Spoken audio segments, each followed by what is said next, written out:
So, welcome back, GCs and LCs. Welcome to the journey extraordinary. So upon maths की series continue करते हैं। आज अपन पढ़ने वाले प्रोपोर्शन के बारे में। जैसे अपन पढ़ते हैं वैसे ही पढ़ेंगे, टाइप से पढ़ेंगे, किस टाइप के क्वेश्चन CDS पूछता है, किस टाइप के क्वेश्चन FCAT पूछता है, उन्हीं टाइप से अपन वापस इसमें पढ़ेंगे। बाकी मैं जो चीज़ें टेलीग्राम पे बता रहा हूँ फॉलो करते रहिए, डेली बेसिस पे फॉलो करते रहिए। जैसे जैसे मैं डेली बेसिस पे शेड्यूल डाल रहा हूँ, एक्सरसाइजेज सॉल्व करते रहिए, क्विज लगाते रहिए, और जो भी मैं नोट्स प्रोवाइड करवा रहा हूँ एटलीस्ट यार एक बार पढ़ लिया करो। इतनी मेहनत से बनाता हूँ और भेजता हूँ, तो उस चीज़ के पीछे मेहनत बहुत लगती है, तो एटलीस्ट एक बार पढ़ लिया करो, आपको बेनिफिट ही मिलेगा। क्योंकि वहाँ पे शेयर करके मेरे को कुछ नहीं मिल रहा है। मैं चाहता हूँ कि ज़्यादा से ज़्यादा सिलेक्शन हो, ज़्यादा बच्चे क्लियर कर पाए, अपने ड्रीम्स को अचीव कर पाए, इसलिए वो मैं कर रहा हूँ। तो यार पढ़ लिया करो, नोट्स बहुत हेल्पफुल है, वो हर चीज़ देख लिया करो। और देख लेना FCAT में आपको रिजल्ट दिख जाएगा कि मैथ्स कितनी आ रही है मेरे नोट से। एक भी क्वेश्चन बाहर नहीं आएगा, एट मैक्स एक आ सकता है, उससे ज़्यादा नहीं आएगा। तो चलो स्टार्ट करते हैं। आज अपन पढ़ने वाले प्रोपोर्शन के बारे में। तो देखो, प्रोपोर्शन से पढ़ने से पहले मैं कुछ जो रेशियो की टर्म्स रह गई थी वो बताना चाहता हूँ। ये ज़्यादा इंपॉर्टेंट CDS के लिए जो मैं ये रेशियो की टर्म्स बता रहा हूँ, क्योंकि CDS पूछता है ये। मान लो कोई रेशियो है A/B, कोई रेशियो दिया अपने को A/B, और अपने से पूछा कि उसका डुप्लीकेट रेशियो बताओ। तो डुप्लीकेट रेशियो निकालने के लिए क्या कर देना है, स्क्वायर कर देना है। तो डुप्लीकेट रेशियो क्या होगा, A² B²। लाइक सपोज ये दिया था 2/3, तो इसका आंसर क्या हो जाएगा 4/9। ट्रिप्लीकेट पूछेंगे तो क्या कर देंगे, क्यूब कर देंगे। सब डुप्लीकेट पूछेंगे तो क्या कर देंगे, स्क्वायर रूट कर देंगे। और सब ट्रिप्लीकेट पूछेंगे तो क्या कर देंगे, क्यूब रूट कर देंगे। I hope clear. ये बहुत सिंपल चीज़ है, पर CDS कभी कभी पूछ लेता है, तो पता ही नहीं होते तो कहाँ से करेंगे। तो अब ऐसे क्वेश्चन मत छोड़ के आना, PYQ उठा लेना, मिल जाएंगे कोई ना कोई से पेपर में मिल जाएंगे। तो सिंपल सी चीज़ है, याद रख सकते हैं, तो ध्यान रखना।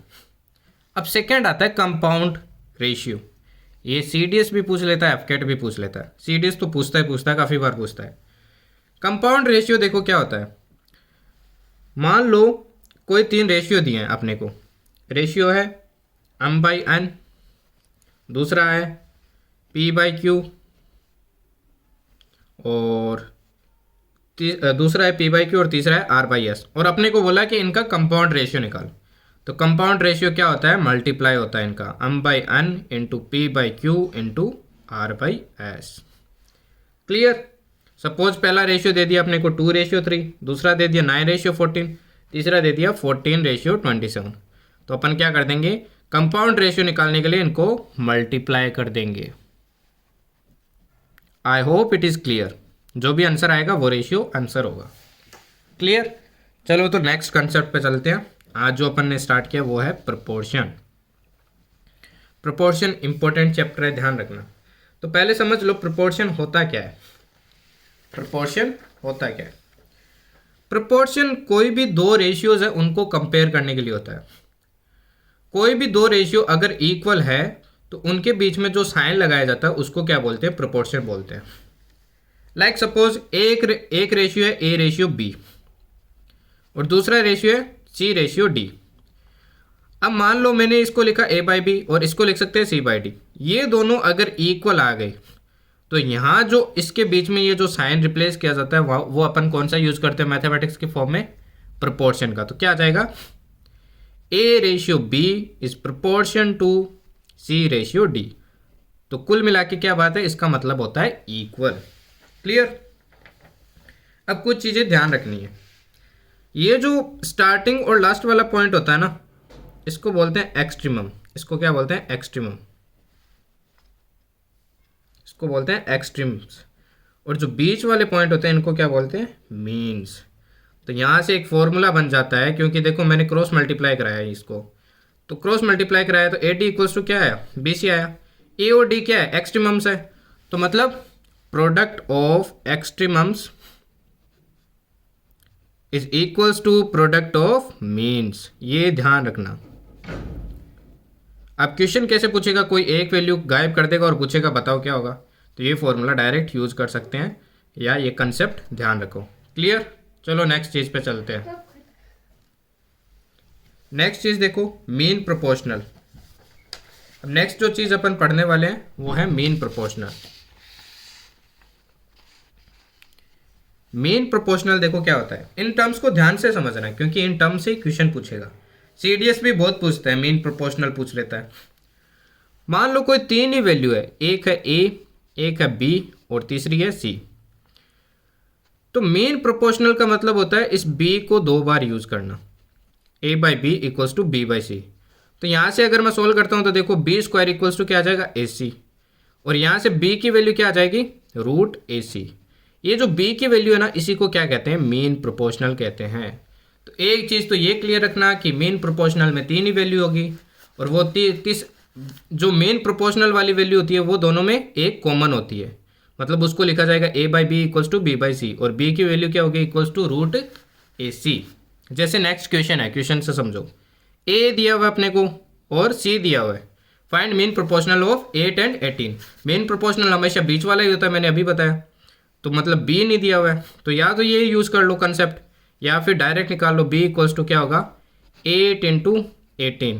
18 को 8 टाइम मल्टीप्लाई करेंगे तो 144 आएगा, 144 का रूट क्या होता है, 12। तो मीन प्रोपोर्शनल आ जाएगा 12। Is it clear? ये चीज़ें छोटी छोटी है, ध्यान रखना, यही पूछता है, और वहाँ पे ब्लैंक हो जाते हैं अपन। तो टाइप से ही पढ़ रहे हैं अपन ने, अभी तक 4 टाइप क्लियर कर लिए। चलो नेक्स्ट टाइप पे चलते हैं। नेक्स्ट टाइप नंबर 5 है। टाइप नंबर 5 में देखो क्या है। टाइप नंबर 5 में अपने को 4 वैल्यूज दिए, 23, 31, 15, 21।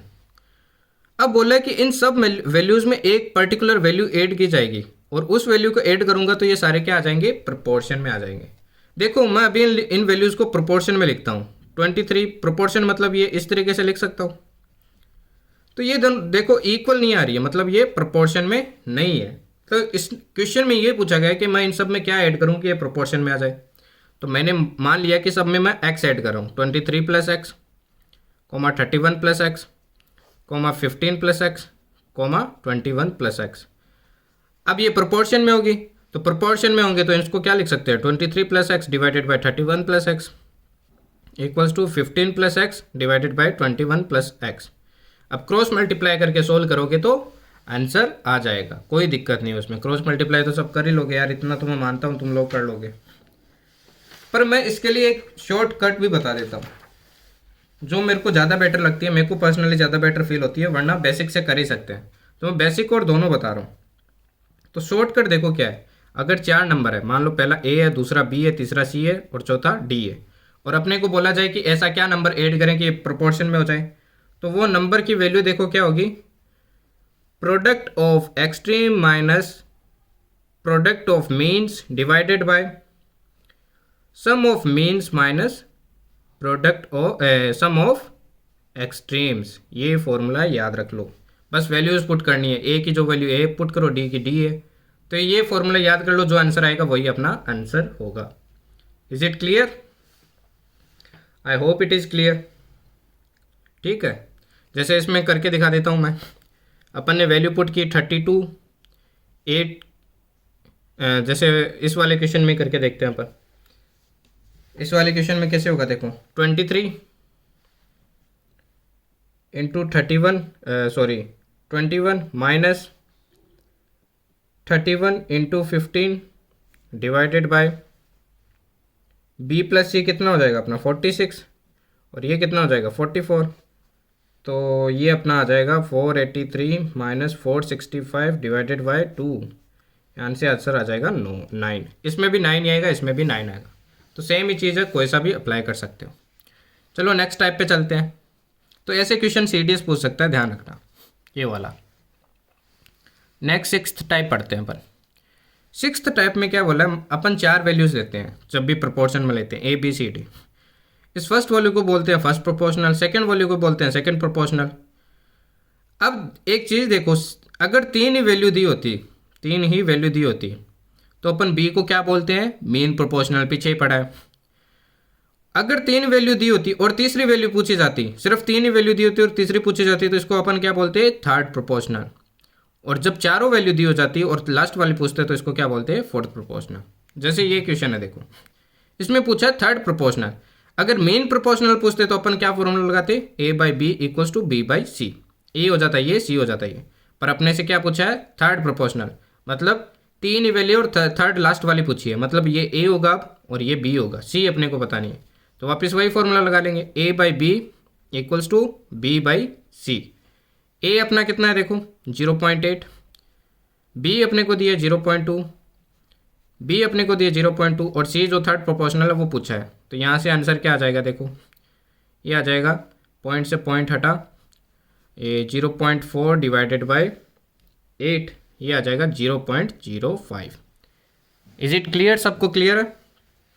तो ध्यान रखना थर्ड प्रोपोर्शनल क्या होता है, मेन प्रोपोर्शनल लेंगे तब भी तीन वैल्यू होगी और थर्ड प्रोपोर्शनल लेंगे तब भी तीन वैल्यू होगी, सेट यही रहेगा, ध्यान रखना। मेन प्रोपोर्शनल में ये बी वाला होता है और थर्ड प्रोपोर्शनल में सी होता है थर्ड प्रोपोर्शनल, ठीक है।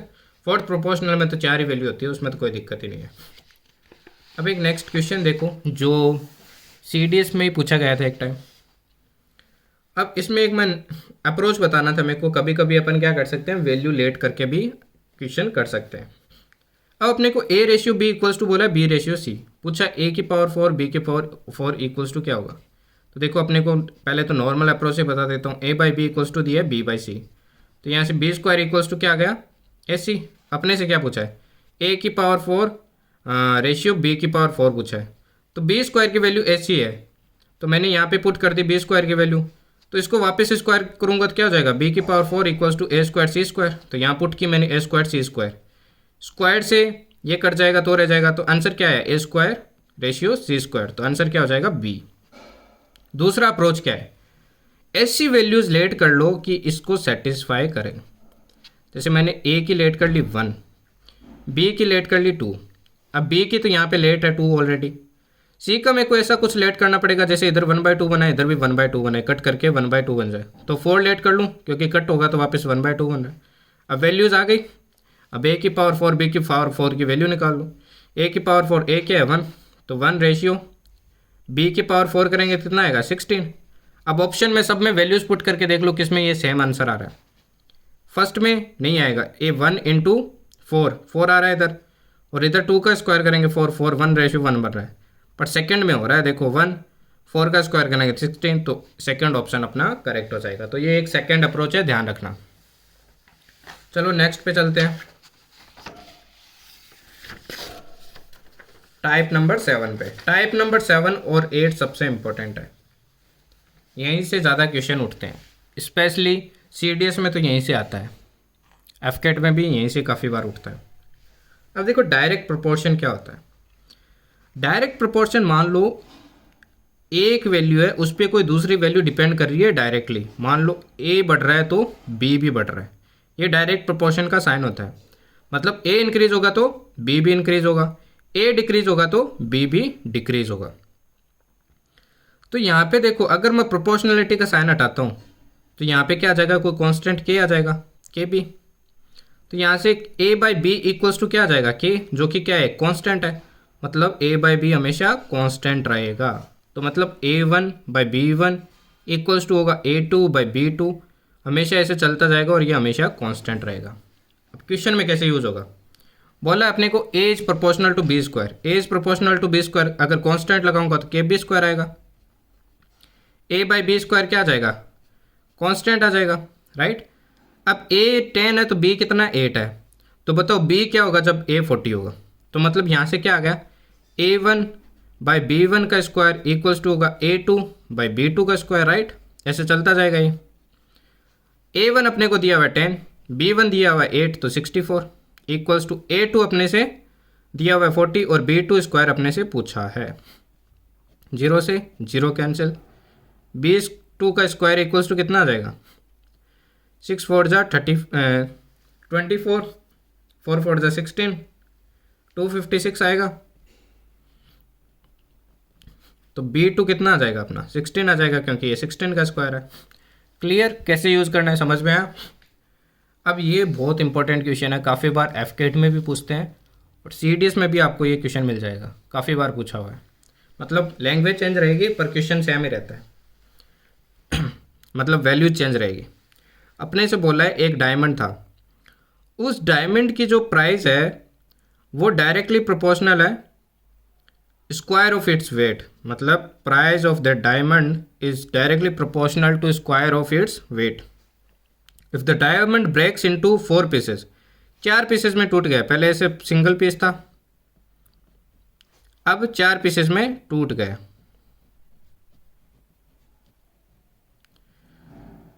अब जो रेशियो है उनका वेट का वो क्या है, इसका 1 है तो इसका 2 है तो इसका 3 है तो इसका 4 है।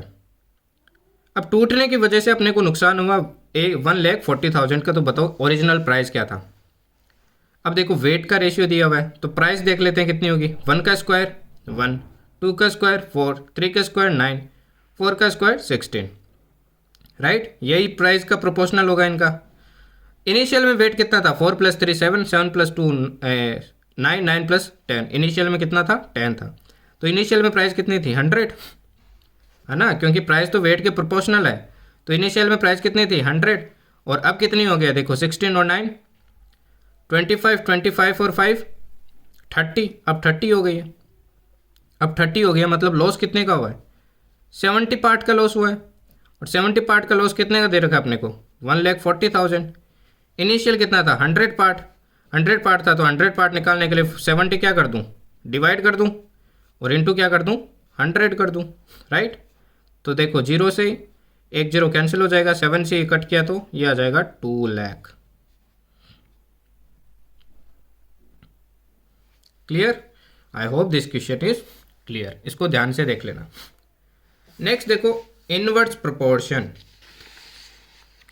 इनवर्स प्रोपोर्शन सेम उसका उल्टा है, मतलब ये इनवर्सली प्रोपोर्शन होगा, मतलब ए बढ़ेगा तो बी घटेगा, और ए घटेगा तो बी बढ़ेगा, एकदम उल्टा होगा। तो इसमें देखो प्रोपोर्शनली कांस्टेंट लगाता हूं तो के बाई बी आ जाएगा, तो यहां से क्या आ जाएगा A B equals to constant k, मतलब A1 B1 equals to A2 B2 ऐसे चलता जाएगा। क्लियर। जैसे क्वेश्चन देखो, given that x and y square minus 1 are inversely proportional, मतलब x is inversely proportional to y square minus 1, ठीक। तो यहां से क्या आ जाएगा, कांस्टेंट लगाऊंगा तो k आ जाएगा इक्वल लगा के, मतलब x equals to k by y square minus 1। यहाँ से आ जाएगा x into y square minus 1, ये x1 y1 लिया मैंने, ठीक है। ये इक्वल्स टू होगा x2 into y2 square minus 1, क्योंकि इधर आएगा तो मल्टीप्लाई के कांस्टेंट रहता है ना, तो ये यहाँ प्रोसेस फॉलो होगा। जब x 24 है तो y कितना है 10 है, तो 10 का स्क्वायर 100, 100 माइनस 1 99। तो पूछा x2 कितना होगा जब y 5 है, 5 5 जा 25, 25 माइनस 1 24, 24 से 24 कटा, x2 कितना आ गया 99। आई होप क्लियर है सब, यहाँ तक सबको क्लियर है। तो इसी के साथ अपना चैप्टर क्या होता है, यह प्रोपोर्शन कंप्लीट होता है। अब जो कुछ बच्चों के पहले डाउट्स थे कुछ क्वेश्चंस में, मैंने एक दिन डाउट्स पूछे थे टेलीग्राम में, तो कुछ डाउट्स बताए थे, तो मैं उन डाउट्स को क्लियर कर देता हूँ। और किसी को जो भी डाउट्स आते हैं तो बता दिया करो, कमेंट्स में बता दिया करो, अपन क्लियर कर लेंगे। यूट्यूब पे भी एक डाउट था सेल्समैन वाला, डिसऑनेस्ट सेल्समैन, वो भी मैं लास्ट में बता दे रहा हूँ, तो देख लो। एक क्वेश्चन है, on selling an article at ₹684 the profit is 30% less than the loss incurred on selling the same article at ₹463, find the CP of the article.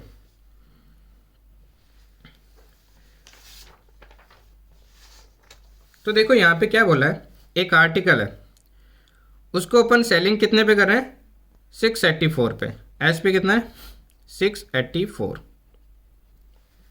Fine. यहां तक किसी को कोई दिक्कत, यहां तक किसी को कोई दिक्कत। अब आगे देखो अपने को क्या बोला है, बोला है कि अगर आर्टिकल को 684 पे बेचते हैं तो अपने को क्या होता है प्रॉफिट होता है, वहीं उस आर्टिकल को, यह SP1 हो गया, अगर अपन सेल करते हैं 463 पे तो अपने को क्या होता है लॉस होता है। इसमें लॉस हो रहा है, इसमें क्या हो रहा है प्रॉफिट हो रहा है। तो ऑब्वियस सी बात है कि अपना इसमें लॉस हो रहा है, इसमें प्रॉफिट हो रहा है, तो सीपी कहीं बीच में होगा इन दोनों वैल्यू के, है ना, दोनों वैल्यू के बीच में होगा। अब एक स्टेटमेंट और लिखा है कि इसमें जो प्रॉफिट होगा ना, profit obtained is 30% less than the loss incurred on selling the same article at ₹463। इसमें मान लो लॉस अपने को अल हो रहा है, इसमें लॉस अल हो रहा है, तो इसमें जो प्रॉफिट होगा ना वो इससे 30% कम होगा। जो लॉस हो रहा है ना इसमें, इससे 30% कम होगा। 30% कम होगा मतलब इस लॉस का 70% होगा, तो 70% ऑफ लॉस अपने को प्रॉफिट के इक्वल है। तो यहाँ से देखो 0 से 0 कटा, P बाई अल का रेशियो आ गया 7/10। क्लियर। अब देखो मैंने एक रेंज बना ली, ये अपना हो गया 463 जहाँ लॉस हो रहा है, और ये हो गया 684, और अपना CP कहीं बीच में होगा, राइट। प्रॉफिट अगर 7 पार्ट है तो लॉस कितना है, 10 पार्ट है। इसमें लॉस हुआ था तो ये 10 पार्ट है, तो ये कितना है, 7 पार्ट है। 17 पार्ट की अपने को वैल्यू पता चल रही है। 684 से 463 माइनस करो, कितना रहेगा, ये रह जाएगा अपना 1 2 2 2 2 1, राइट। तो 1 पार्ट की वैल्यू देखो कितनी हो जाएगी, 1 पार्ट की वैल्यू हो जाएगी 13। 1 पार्ट की वैल्यू हो जाएगी। अगर 1 पार्ट की 13 है तो 10 पार्ट की कितनी हो जाएगी, 10 पार्ट की हो जाएगी 130। अगर मैं 130 इसमें ऐड कर दूंगा तो यहाँ पे आ जाएगी ना वैल्यू, क्योंकि 10 पार्ट का लॉस हुआ है, तो 130 इसमें ऐड किया तो आंसर क्या आ जाएगा, ये आ जाएगा अपना 593। क्लियर। तो इस तरीके से कोई क्वेश्चन को टेबल बना के या फिर लॉजिक से करने की कोशिश किया करो, जल्दी सोल्व हो जाएंगे। क्लियर। क्या बोला था, SP दिया था 1 684, SP2 दिया तो 463, इसमें लॉस हो रहा था, इसमें प्रॉफिट हो रहा था, तो CP बीच में होगा। प्रॉफिट बोला कि इस लॉस का 30% लेस होगा, मतलब 70% होगा इसका, तो प्रॉफिट और लॉस का रेशियो निकल गया। ये CP है, इसमें प्रॉफिट हो रहा है, तो 7 पार्ट प्रॉफिट है और 10 पार्ट प्रॉफिट लॉस है, तो 17 पार्ट का गैप है, तो 17 पार्ट की वैल्यू है 221, 1 पार्ट की 13, तो 10 पार्ट की कितनी होगी 130, इसमें ऐड किया तो आंसर आ गया। अब नेक्स्ट एक और डाउट आया था, question number 12 of profit and loss. ये तक question number 7 of profit and loss, ये क्वेश्चन नंबर 12 है। इसमें बोला है कि a person sold an article at 20% profit, if he had purchase it at 10% loss less है ये, and sold it at ₹12 less, then he would have gain 30% profit. Find the original CP। अब CP कुछ दिया नहीं है तो मान लो कुछ लेट कर लो। मान लिया CP अपना कितना है, इनिशियल CP कितना है, CP 100 है, ठीक है। अपने को क्या हुआ है, 20% प्रॉफिट हुए, 20% प्रॉफिट हुए, तो SP1 कितना हो जाएगा, 120 हो जाएगा, राइट। अब देखो अपने ने क्या किया, if he had purchased it 10% less, 10% में कम खरीदा, 10% कम खरीदा तो 10% पैसे कम लगते। अब CP कितना होता अपना 90। सोल्ड इट एट ₹12 लेस, अब मैं 12 रुपये कम में बेच रहा हूँ, 12 रुपये कम में बेच रहा हूँ, then he would have gained 30% profit. अब अपने को प्रॉफिट कितना हो रहा है, 30% हो रहा है, तो 30% प्रॉफिट हो रहा है तो मतलब कितना वैल्यू हो जाएगा। तो अब देखो अपने को क्या हो रहा है, 30% प्रॉफिट हो रहा है, तो प्रॉफिट तो CP पे ही होगा ना यार। तो अब वैल्यू कितनी हो जाएगी SP की, अब SP2 की वैल्यू हो जाएगी, देखो 30% इंक्रीज हुआ है तो 130% इसका निकालेंगे तो 13 9 जा 117।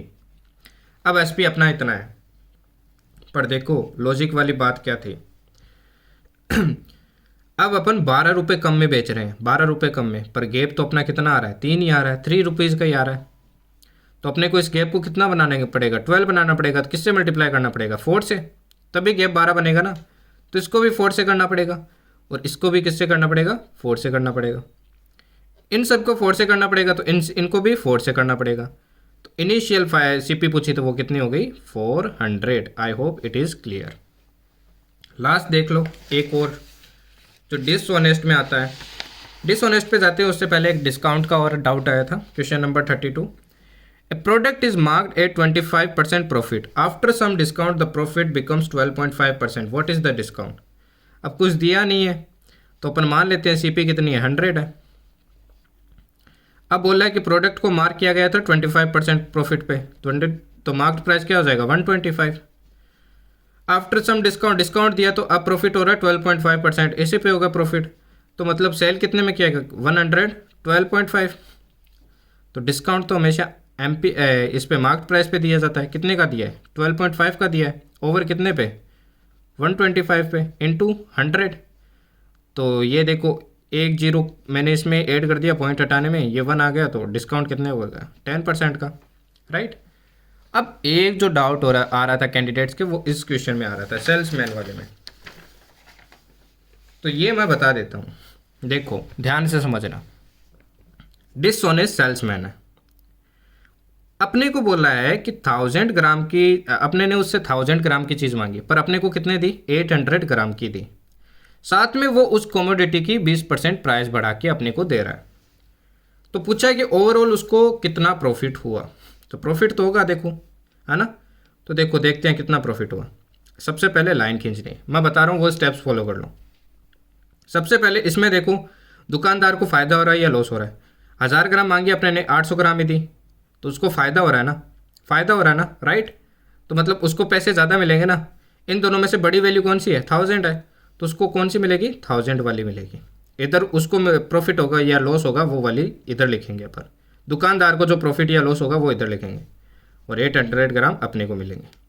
सेकेंड, प्राइस इंक्रीज करके दी 20%, 20% मतलब 1/5, मतलब 5 रुपये की चीज़ वो किस में बेचेगा, 6 में। इसमें भी उसको फ़ायदा हो रहा है ना, तो 6 बड़ी वैल्यू है तो बड़ी चीज़ उसको मिलेगी, राइट। तो बड़ी चीज़ इधर लिखी और 5 इधर लिखी। अब इधर वाली वैल्यूज इधर मल्टीप्लाई होगी, इधर वाली वैल्यूज इधर मल्टीप्लाई होगी। तो ये देखो ये क्या आ जाएगी, 800 इंटू 5, और ये क्या हो जाएगी, 1000 इंटू 6।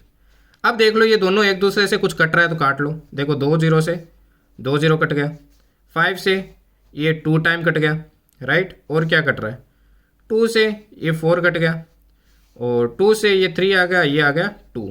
तो 2 से देखो इन यहाँ से पे 2 हो गई, यहाँ पे हो गई 3, 2 से बढ़ के वैल्यू 3 हो गई, मतलब प्रॉफिट हुआ है, कितने का हुआ है, 1 का हुआ है। ओवर कितने पे हुआ है, 2 पे हुआ है, इनटू क्या करेंगे 100, तो आंसर आ जाएगा 50%। सिमिलरली एक और क्वेश्चन देखो, एक दुकानदार है, इस बार अपन चालाक बन गए। अब वो 1000 ग्राम दे रहा था, अपने ने 1500 ग्राम ले ली। तो इस बार दुकानदार को क्या हो रहा है, नुकसान हो रहा है। तो छोटी वाली वैल्यू उसकी तरफ जाएगी, उसको नुकसान हुआ है ना इस चीज़ में, अपने को फायदा हुआ है तो अपनी साइड बड़ी रहेगी, उसकी साइड छोटी। पर इंक्रीज प्राइस बाय 20%, उसने वैल्यू बढ़ा के दी है, पैसे बढ़ा के दिए 20%, मतलब वही चीज़ 5 की चीज़ 6 में बेच रहा है। अब किसको फायदा हो रहा है, उसको हो रहा है, तो बड़ी वाली वैल्यू उसकी तरफ जाएगी, 5 इधर आएगा। अब देख लो वापस कट कर दो, देखो 2 जीरो से 2 जीरो कट गए, 5 से ये कट किया मैंने 2 टाइम, और कुछ कट रहा है, नहीं कट रहा, तो 6 इंटू 2 क्या हो जाएगा, 12, इधर आएगा 15, 15 से 12 चली गई है, डिक्रीज हुआ है ना, मतलब दुकानदार को नुकसान हुआ है 3 का, ओवर 15 इंटू क्या करेंगे 100, जो भी आंसर आएगा वो अपना लॉस हो जाएगा जो भी दुकानदार को हुआ है।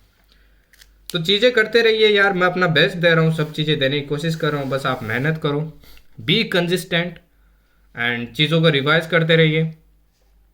बस ऑनेस्टी के साथ जितनी भी चीज़ें मैं भेज रहा हूँ उनको ऑनेस्टी के साथ फॉलो करते रहिए। अब एग्ज़ाम में ज़्यादा टाइम नहीं है तो यार और सब कामों को छोड़ो, हर चीज़ होती रहेगी, बस इसमें फोकस करो कैसे क्या करना है। मिस्टेक्स होती है वहाँ से भी सीखने की कोशिश करो। अगर मैं मॉक का कह रहा हूँ तो इसका मतलब ये नहीं है कि आपने मॉक दे दिया और बस स्कोर चेक कर लिए। जो क्वेश्चंस गलत किए हैं उनको ध्यान से देखो, उनमें क्या गलती की है, उनमें जितने भी नीचे एक्सप्लेनेशन दी हुई है अच्छे से पढ़ो, नेक्स्ट टाइम वो गलत नहीं होना चाहिए। ओके देन, मिलते हैं नेक्स्ट क्लास में। जय हिंद, बाय बाय।